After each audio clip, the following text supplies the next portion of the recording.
నమస్కారం. సుప్రభాత గంటారావానికి స్వాగతం. ముందుగా ప్రధాన అంశాలు.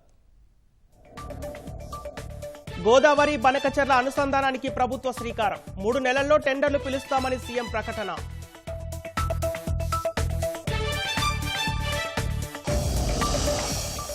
రాష్ట్ర ప్రభుత్వ ప్రధాన కార్యదర్శిగా కె విజయానంద్. వచ్చే ఏడాది నవంబర్ నెలాఖరు వరకు పదవీ కాలం.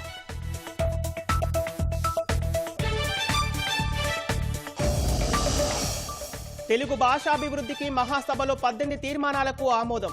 తల్లి భాషకు పూర్వవైభవం రావాలని రచయితల ఆకాంక్ష.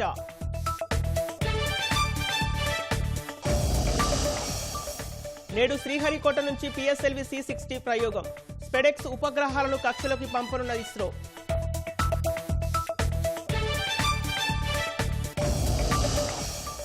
మరో అత్యాధునిక రైలును ఆవిష్కరించిన చైనా. గంటకు 450 కిలోమీటర్ల వేగంతో ప్రయాణించేలా రూపకల్పన.